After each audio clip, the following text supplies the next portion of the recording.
श्रमिक भाव आसी विभिन्न आपराधिक मामलें जड़ित थिला 2007 मसीह गिरफ हो 14 वर्षर जेल दंड भोगिबा परे पुलिस नजरबंदी रे थिला। एबे तड़ीपार होईछि बांग्लादेशी अनुप्रवेशकारी बेआईन भाव भारत में प्रवेश करी आपराधिक कार्यकलाप में संपुक्त थिबा जड़े बांग्लादेशी नागरिक को दीर्घ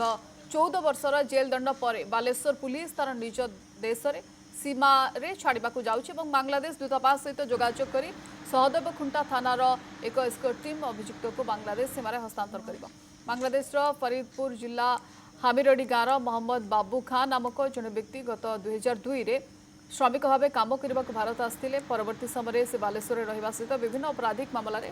जड़ित थे। बाबू खान नारे बालेश्वर विभिन्न स्थान में 9टी आपराधिक मामला रही। बिना कौन वैध पासपोर्ट रे बेआईन भाव रोहुवा अपराधी को गत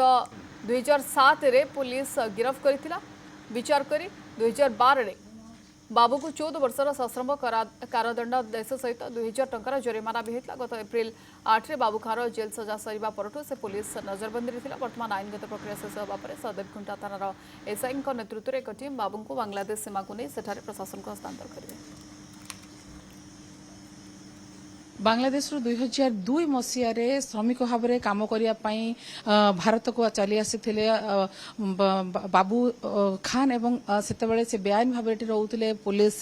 गिरफ करथिला। विभिन्न आपराधिक मामला ना रही। तेबे 14 वर्ष से जेल दंड पाइबा पर से आज पुलिस नहीं कि जीव छाड़िया बांग्लादेश व्यवस्था हो सारी प्रतिक्रिया नवा आज जाऊ आज्ञा जो आसी 2002 रु तो केमिति आसी कौन पे आसी आमर जो नहीं आसला काम देवार कथा कही कि सी आने की हमको ब्लैकमेल करला तो आपनको नहीं कि आसला जने के दलाल नहीं आज्ञा कौन कही काम देवार कथा कही कि नहीं आसला तो आसी के केमिति आपण विभिन्न आपराधिक मामला आपनको ना रही सेडा मु कहि परियो नै आज्ञा मु तो एबे तांको एठू नै कि बर्तन जो अछंती बाबू खान तांको एठू निया जाउछि बालेश्वर रु बर्तन आपनको आपण घर को बर्तन जाउछंती तो कोन कहबे आपण बर्तन घर को जिबे आपण परिवार सहित भेटिबे ना मु घर को जाउछि मु बहुत खुशी आज्ञा। तो एबे जहा कहउथे तांको काम करिया पई दलाल आनिथिला एवं दलाल आनिबा परे तांको फसै दउथवा कथा कहिछन मोटा मोटी से जेल तांकर दंड पूर्ण हिछि से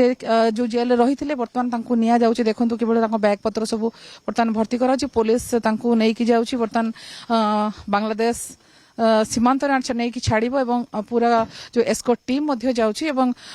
से मध्य तांको घर को फेरुथवा पई खुशी थिवा कहिसेंती किंतु मोटामोटी देखंतु जो बांग्लादेश रो ये जो अछंती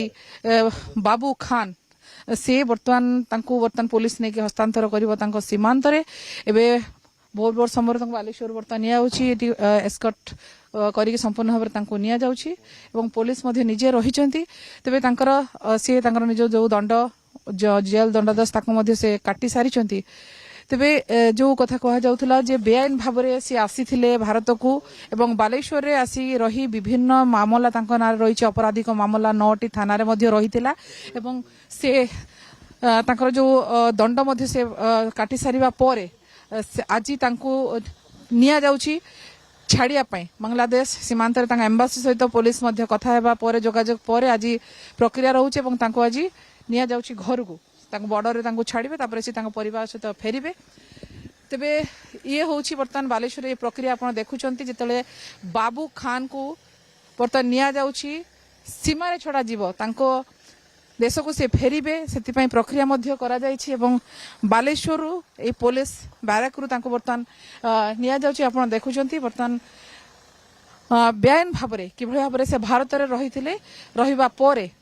तांकर बर्तमान दंड काटी सारिबा परे बर्तमान तांको पुलिस नहीं जाइछि तांको सीमा रे छाड़ियो बांग्लादेश रो एम्बासी सहित पुलिस जोगाजोग करिछि एवं तांको सेठी हस्तांतर करा जिवो। बालेश्वर कैमरा पर्सन चित्तरंजन सहित सुमना परिडा कनक न्यूज।